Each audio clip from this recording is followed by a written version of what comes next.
Hello, everyone. I selected this amazing topic. We all can connect with it in our day to day life. Changing a child behavior, starting with changing adults' behavior topic, because as a future ECE, classroom management plays a vital role to create a friendly environment, also to have a detailed understanding on how a changing child behavior starts with changing adults' behavior. We move to the next slide.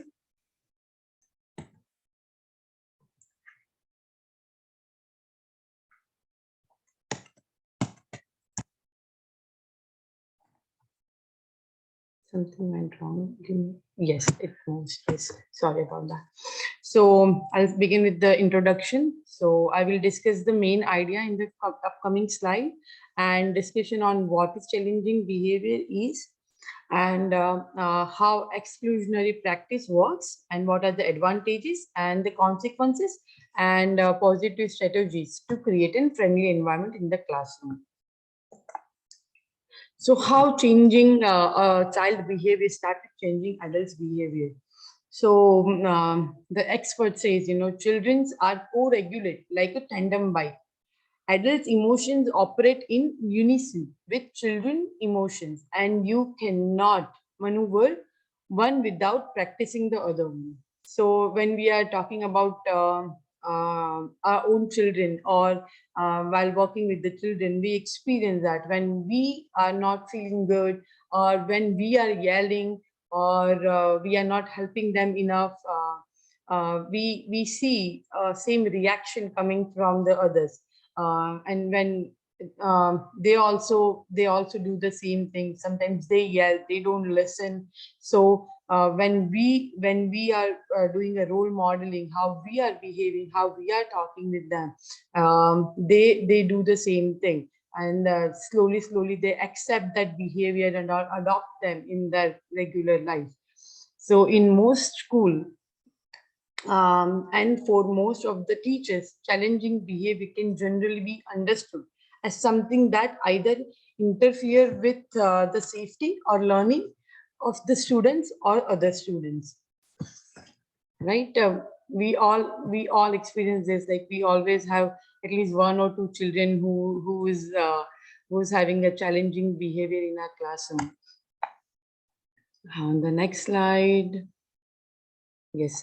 So understanding of challenging behavior. So first, to understand, in order to gain a meaningful understanding of student behavior, we must develop a meaningful understanding of adult behavior and then the context in which all of this behavior occurs. uh, we all experience, like in early years, aggression behavior is at the peak. uh, but we should not be worried about it, because I have a good news for all of us, that this behavior problem and the aggression will slowly diminishes over the time when children develop the skills, language, and the abilities. And as an educator, we have to help them to develop their language and skills and abilities, so they in the future they can solve the problem and self-regulate themselves.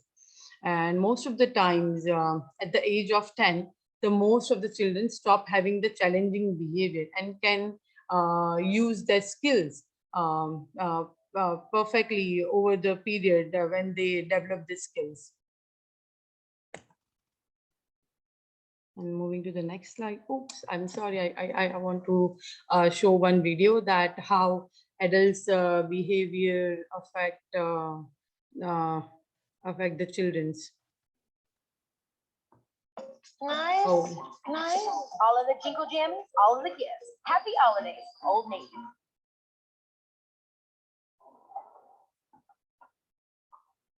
There's something inside. See what's inside the box. And take the lid off. Is there something in there? There's a green cone. I'm going to put it back inside the box. With a put the lid back on the box. Close it up. Can I see that? Let's see what else we have.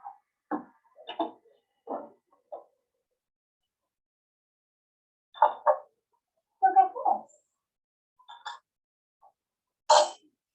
See?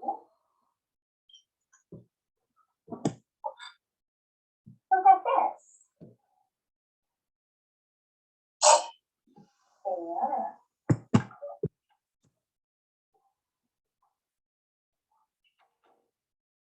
Teresa, I'm going to sit for reading magazine. Okay. That's Kelly. Kelly's going to sit and read the magazine.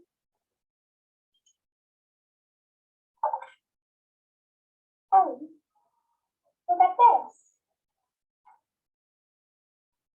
That's aggravating. That's so annoying. Oh, I thought it was really interesting. Well, that's just your opinion. It's aggravating.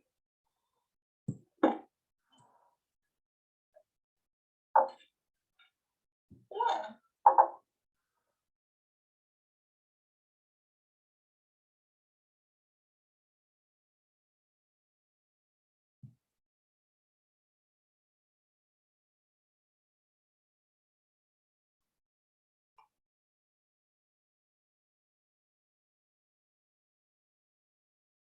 Can I see that?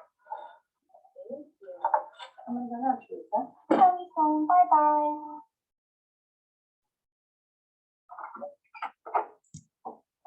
Bye-bye. So in that video, we can connect, like how adults' behavior, their tone affects child behavior, and we see a huge difference what child did before and after, like yelling and. He just stopped doing what he used to do, right? So adults behavior has a huge impact on children's behavior. So I will discuss about one strategy usually all ECEs and the teacher use when they find the problem in the classroom, right?